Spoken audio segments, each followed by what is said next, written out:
Hey guys, one of the most fundamental things we can do is press overhead, especially if you're a strength athlete and this is something you are chasing. One of the most common things that I see as a physical therapist is folks who are not quite able to stabilize the right way.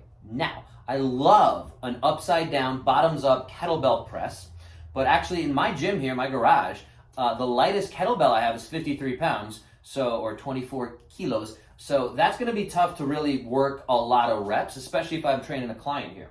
So one thing I like to do to build up some strength is, and destabilize the issue and the tissue, is take a nice simple band. I have a nice red, relatively thin band.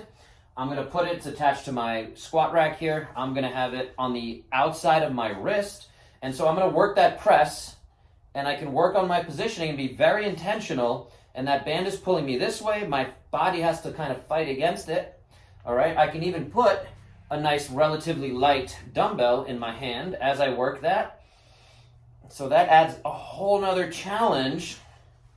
Okay, so as we're working the press, right, I feel all sorts of other good stuff happening. There's a lot of shoulder muscles, shoulder stabilizers. The more of those you can get to fire, it's like the analogy I always use is there's a car that we need to lift up outside. I can have my bicep do it. I can have my deltoid do it, right? We can do one guy go in there or say, hey, we've got 20 guys in this gym. I need all 20 of you to come lift that car. We're much more likely to be successful if all 20 of us are working together. That's what we have going on in the shoulder complex. If we can get all of those guys to help out, even if a bunch of them are only doing 5% of the work, and you got one really strong guy or a couple of really strong guys doing a bigger percent, that's okay. So try the RNT is the fancy term for this, reactive neuromuscular training, RNT.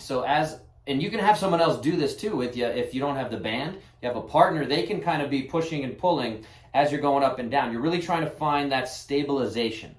Let me know if that makes sense. The really simple programming concept here, right, is you're going to make a lot of the gains the first few times you do it. If you add weight, you're going to see it's going to really accelerate things. I think if you did this for only 3 to 4 weeks, depending on where you are as an athlete, you're going to see a lot of the benefits of it. After that, you can probably switch back to going really heavy, depending on what kind of cycles you're on with your strength training. So 3 to 4 weeks, 3 times a week is probably more than enough to wake some of this stuff up. I like higher rep, higher range volumes, but because there's a lot going on here, you might only be able to knock out 6 to 10 reps, somewhere in that range, to get the most out of each set, okay? I like doing these as warm-ups. If you still want to include the barbell and getting stronger, if you're doing Olympic lifts or any powerlifting, do these as warm-ups, and it's going to wake up a lot more stuff, so you might even be able to do less reps. So as much as I love to give you 3 sets of 10,